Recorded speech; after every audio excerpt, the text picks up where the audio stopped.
Is your organization rolling out a new technology that impacts the business, or developing a new product or service that your organization needs to figure out how to deliver? If so, as a business analyst, it's your role to analyze the to-be business process and help your stakeholders define exactly how work will flow once that new solution is in place. Stay with me and I'll share exactly how to do just that.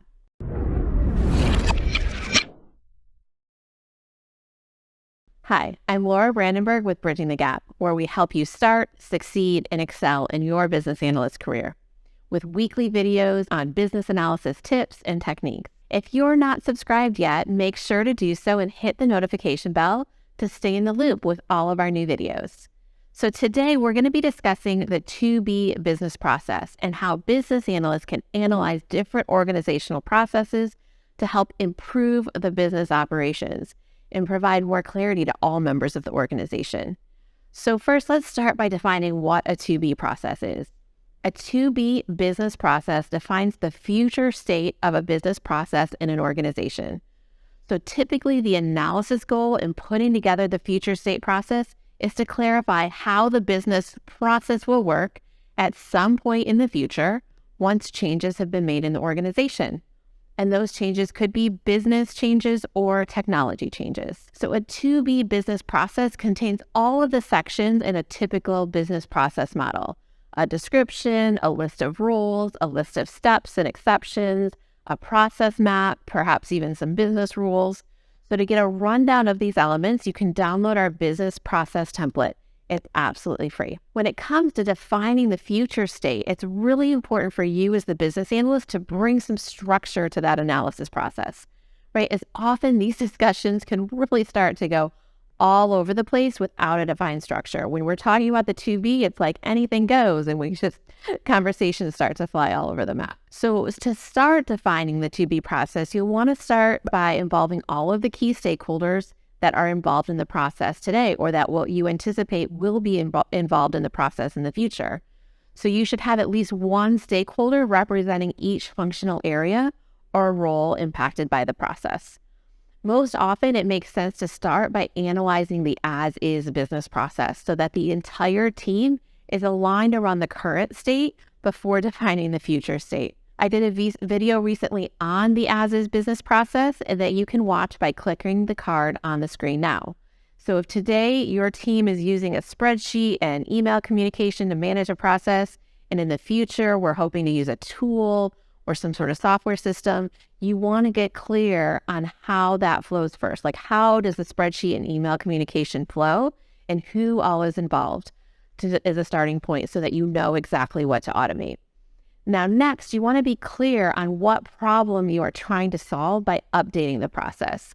What is the why for the project? What's the desired outcome? For example, your sponsor may want to make the process more efficient, reduce errors, or take advantage of efficiencies created by new technology solutions that could automate all or aspects of that process. So with the right stakeholders involved, the current state understood, and your desired outcome or where you're headed defined, it's time to actually define what this future state process is going to be. Again, this is a collaborative effort between the business analyst and the stakeholders. So as a business analyst, you never have all the answers.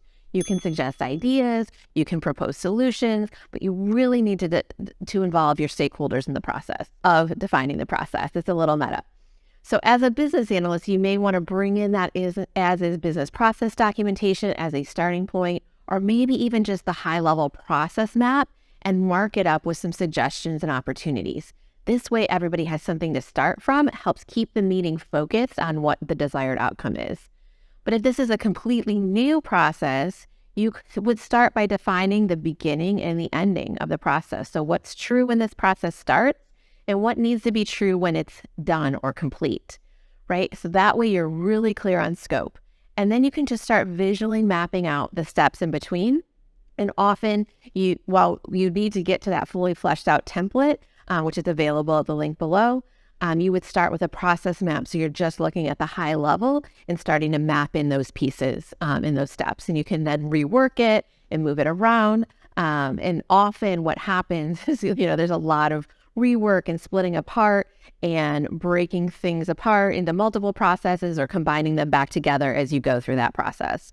So if you are looking for some tips on process maps specifically, I also recently recorded a video on that topic, and there's a card for you to click on as well to check that out. Now, one thing to note is if your to-be process is heavily technology dependent, you may need to have a technical stakeholder available to explain how the technical system works and what opportunities there are, what the potential configurations are, and what's really possible given the technology solutions you have. So it's not always just a business-focused activity.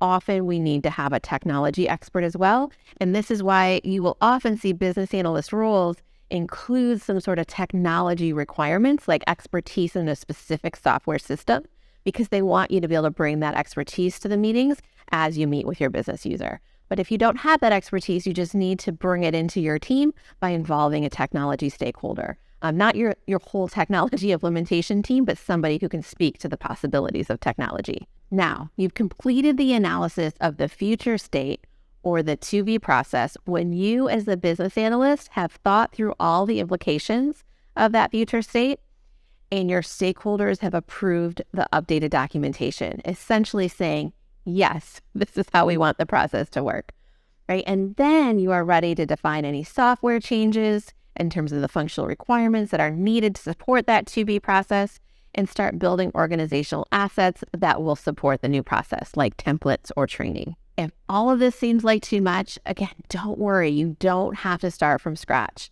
We have a free business process template that you can download today to help you get users from multiple departments on the same page about clarifying their desired workflow. And this download can even help new business analysts figure out what questions to ask when starting on a new project or a new domain. So go ahead and click the link in the description or the clickable button on the screen now to claim your free business process template. And there's a lot more to analyzing a business process that can be applied to just about any organization. And so click the video on the screen now to watch another video on business process analysis, and I'll see you there.